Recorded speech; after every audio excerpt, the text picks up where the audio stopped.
Welcome, ladies and gentlemen, to the shiny new caravan park at Paronella Park, which is located at Mena Creek, about 120 kilometres south of Cairns. They don't have power at the caravan park yet, but that's coming in a couple of weeks. It's situated about 400 metres away from where Paronella Park is.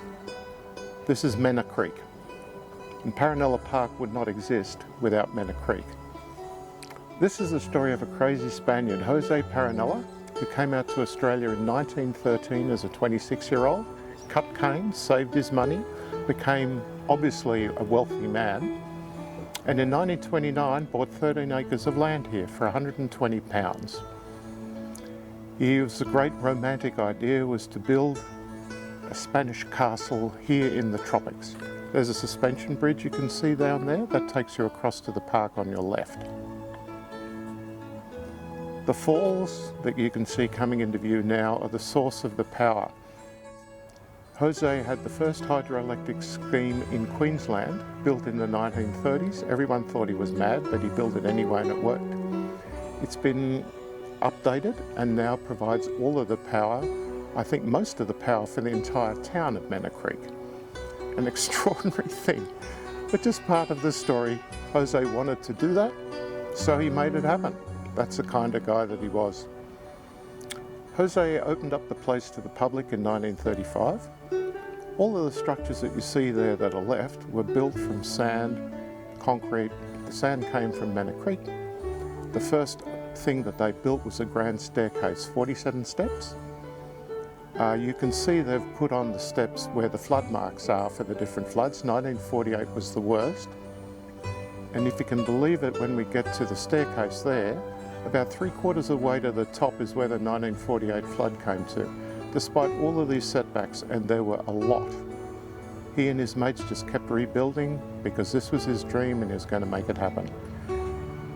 They've had fires, almost everything that can burn down has burnt down, but try and imagine how magnificent this must have looked in its day. Open to the public, people have come dressed to the nines. They had theatre there, movies, they had a ballroom. Jose wanted a mirror ball, so he bought one for £600 in 1930s, which cost him 4 times more than the land did, but he wanted a mirror ball, so he got one. Very opulent, obviously an amazing talking point at the time. They've had floods all over the place, 67, 72, 74, they had a fire in 79, various cyclones. The present owners, Mark and Judy Evans, bought the essentially derelict site in 1993 and they're rebuilding it. You can see there in the back there's some kauri trees. If you've been to New Zealand, you know what those look like when they're 300 years old. Those are only babies, they're only 90 years old. They're going to be pretty colossal 200 years from now.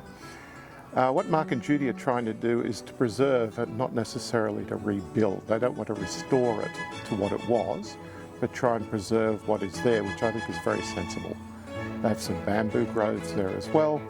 During the day, there's very good guides who know the story.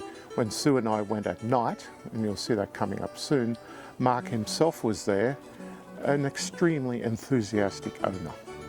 So that's a night shot of what the falls look like. And they also put on a light show and a music show as well at night, which you'll see coming up now.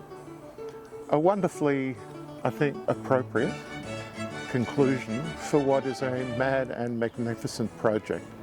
If Werner Herzog, the German filmmaker, had known about this place in the 1980s, he'd have been over there with the film crew in 5 minutes and made one of his quirky films. So there you have it, Paronella Park, a magnificent place. Thank you, Malcolm, for telling me about it. I'd never heard of it before. Definitely worth a visit if you go there. Thanks. Bye.